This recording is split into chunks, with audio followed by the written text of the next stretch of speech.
Ինչ տեղի ունեցավ կենտրոնական ընտրական հանձնաժողովի նիստում։ Նախ կենտրոնական ընտրական հանձնաժողովը հաստատեց օրակարգը։ Հիշում ենք բոլորս, ովքեր ներկա էին, օրակարգում հաստատվեց մեկ հարց։ Այդ մեկ հարցը ընտրությունների արդյունքների ամփոփումն էր, ինչպես եւ սահմանում է ընտրական օրենսգրքի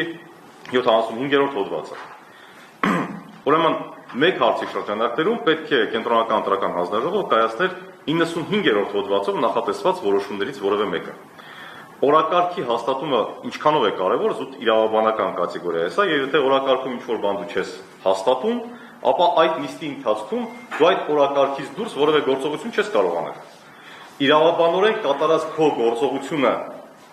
քո կայացրած որոշումը, եթե դու ունես հաստատված օրակարգ, այդ օրակարգի շրջանակներից դուրս, իրավաչափ չէ, ի սկզբանե իրավաչափ չէ։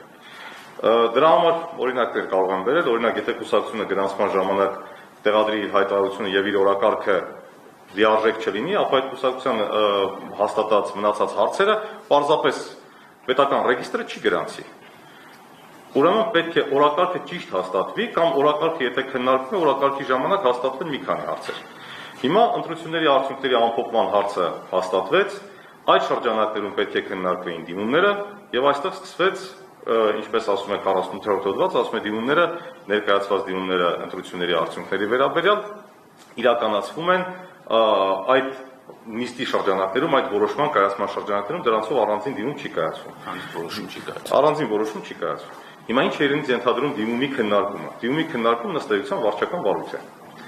Եվ պետք է կենտրոնական ընտրական հանձնաժողովը առաջնորդվեր վարչարության մասին օրենքով, վարչարության հիմունքների եւ վարչական վարույթի մասին օրենքով, որին հղում է կատարում հենց 48-րդ հոդվածը ընտրական օրենսգրքի եւ ասում է, եթե այլ բան սահմանված չէ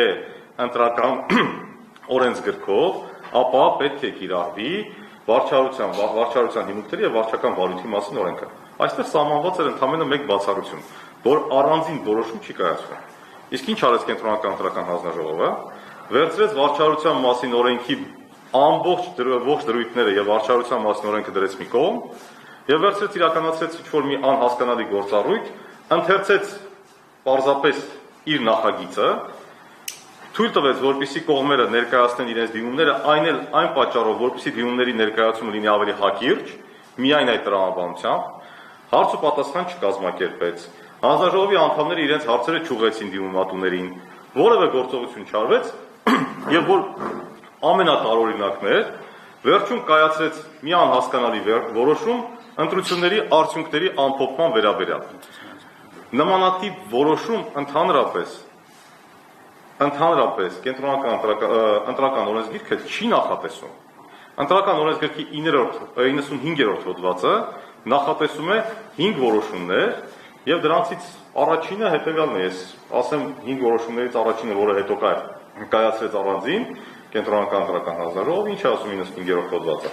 95-րդ հոդվածը ասում է հետեւյալը. կենտրոնական ընտրական հանձնաժողովը սույն օրենսգրքի 75-րդ հոդվածով սահմանված կարգով, այսինքն հղում է կատարում ուղղակի 75-րդ հոդվածին,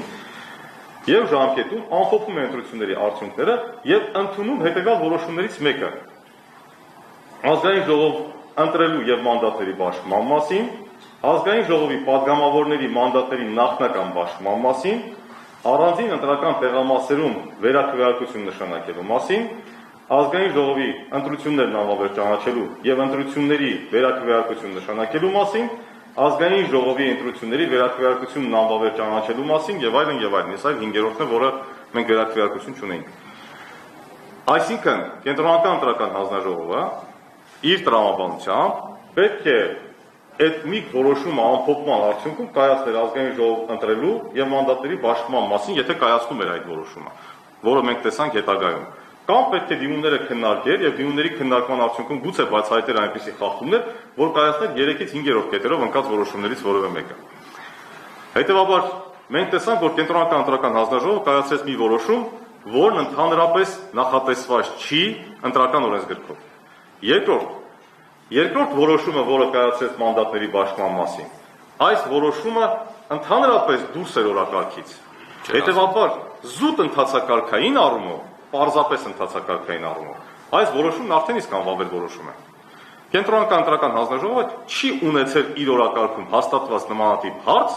որպեսզի նմանատիպ որոշում կայացնի։ Գոլեգաներից որևէ մեկ երբ մենք դուրս էինք գալիս արդեն, երբ ես հարցում էի կենտրոնական ընտրական հանձնաժողովի նախագահին,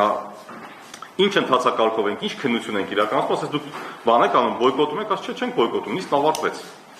Որովհետև ենթադրվում էր, որ նիստն ավարտվել է, մի որոշումը, որը օրակարգով հաստատված է, կայացվել է եւ նիստն ավարտվել է։ Հաջորդ որոշումը պետք է կենտրոնական ընտրական հանձնաժողովը նոր նիստ հրավիրեր արտահերթ, նոր օրակարգ հաստատեր եւ կայացներ այդ որոշումը։